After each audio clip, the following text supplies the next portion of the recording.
Hi everyone, I'm recording this from Geneva. My name is Olivia de Vendeuvre.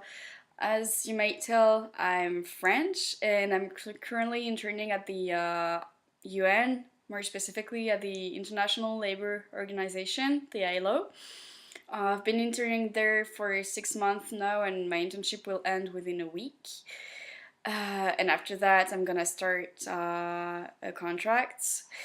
So about the ILOs, as you may know, it's the oldest UN agency. It was created right after World War II, and in the aim of creating kind of a social peace and a new work norms.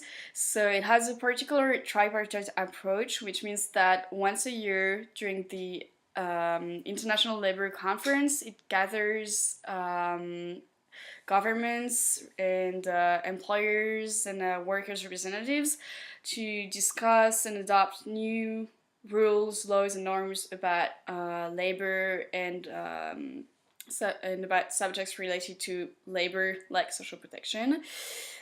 Um,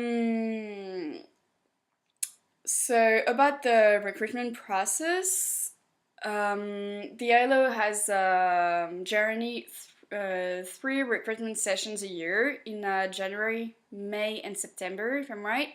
You can check that online on their website directly. Everything is written, the whole process is explained.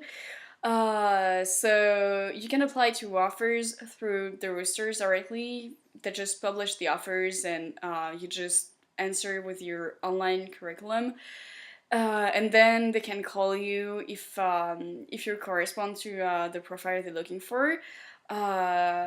Some people, also good to know that some people are recruited through private contacts. So if they already know someone or know someone that knows someone who could fit for the job, they might take that person first because they don't have to go through the whole recruitment process. But otherwise, you still have your chances definitely with the roosters.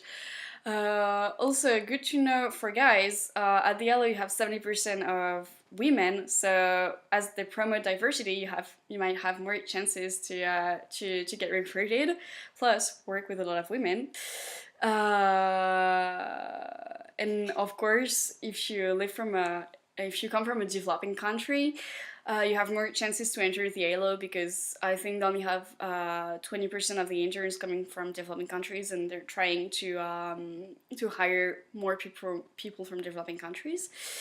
So about the people they're looking for, the ILO has different branches and departments, and each intern is working on very specific missions, which means that you have some interns working there as actuarians, some other as jurists, some others as translators, and some others, like me, in technical cooperation.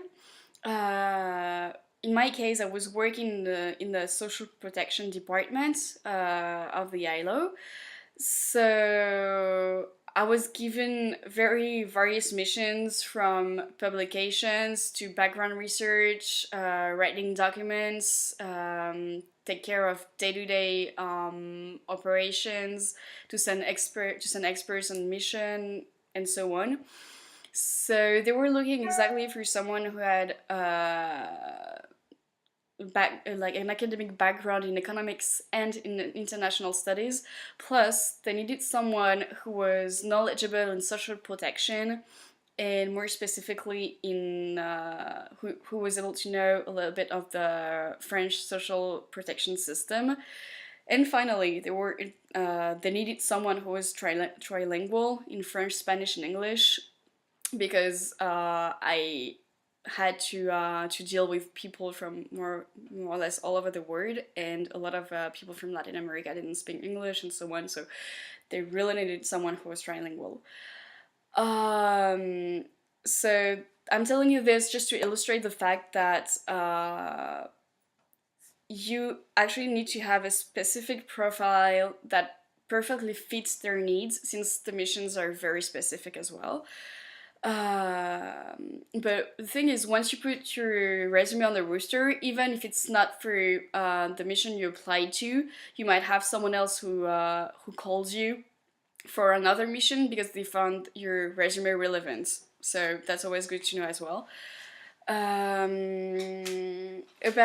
the time it takes to get the internship, well, I remember that I applied in January or February, and I received the definitive answer in the beginning of May or mid May, and I had to be in Geneva like 2 or 3 weeks after, so it was really short. And you have to know that most of the time at the ILO, if they give you a job, it's short notice, so be prepared to that. Um, about the advantages of working at the UN and at the ILO. First of all, on your resume, it's always really good to have the UN and the ILO, as you mentioned, that you work there. They have a very good reputation. Plus, they can, if you work well, they can give you recommendation letters that can be important in your future job seeking process. Also, from a personal point of view, it's really enriching. You're gonna learn a lot of new skills. For me, it was a lot of new skills in technical cooperation, in ILO standards, and know the whole writing publication process and all that.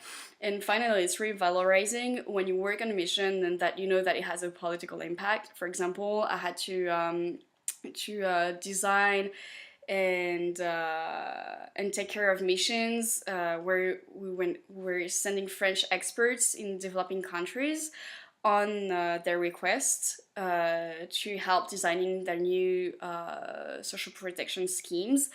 And we know that a lot of the reports sent by the experts helped designing this new framework and those new schemes, and that had finally a real impact on people's lives. So that's really valorizing when you do work that you know that in the end it's not only like doing a conference and has no impact on anything. So I really like that part actually. And finally, about the life in Geneva and the intern life in Geneva, I think it really depends when you arrive. So if you arrive in Geneva during summer, it's gonna be really nice. You have the lake, you have rivers, you have mountains, you can go hiking, you can go swimming in the lake, you can do, I mean, a lot of things related to nature or not, bars, of course, restaurants, all that. So that's a really good part. But if you arrive there, for example, during October, November, those are the worst months in Geneva because it's just raining and cold and there's nothing to do and people don't go out, so that's pretty boring.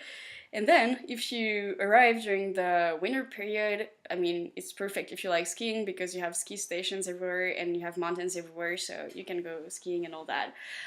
Last point I forgot to talk about before actually, it's important part, especially in Geneva, it's money. So most of the internships you find at the UN are not paid, unfortunately, but if you go at the ILO, you will be paid. You will earn $2,000 a month. So at first when I heard that, I was like, oh my god, I'm gonna earn pretty much for internship. That's great. But you have to think that you're gonna be in Geneva, and just to give you a brief overview, the minimum salary in Geneva is around $4,000. So with $2,000, you're not gonna do much. I mean, it's definitely enough just to pay your accommodation, food, go to go to have a drink with friends sometimes. But honestly, it's really not a lot. So. And also, accommodation is even worse than in San Francisco. So if you get an internship at the UN, just make sure that you found something or you have a friend in like neighboring France or in Geneva that can like help you for something, because otherwise if you arrive there and your internship starts 2 days after, you're gonna be in a really bad position. But apart from that, I mean, interns help each other, and you have web pages on Facebook where interns put their apartments, or if they have like a place they can rent, they just put it online on Facebook, and everyone exchanges flats. A few things I remember that I didn't talk about actually. For your internship, you can have a 3 month internship or a 6 month internship.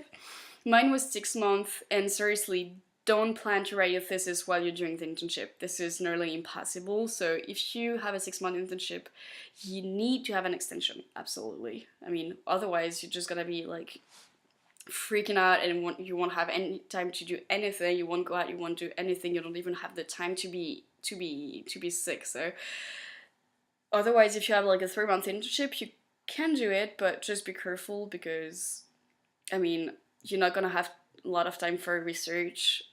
So I mean, you have to. It depends on your internship and your goals and your thesis and all that, of course. And what else am I forgetting? I think I'm done. I think I said everything. So I hope this presentation was not too boring, and that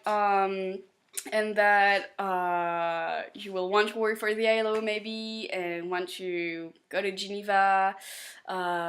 Maybe after your internship you can get a contract. It's not did, even if they always tell you during the interview that you won't get a contract. This is possible. And so if you have any other question, don't hesitate to contact me. I forwarded a PowerPoint to Lindsay with my email address, so hopefully she can show it to you. And otherwise you can just ask Lindsay my email address, and I will be glad to answer you about any questions you could have. Anyways, have a nice conference, end of conference, and a good weekend. Bye everyone!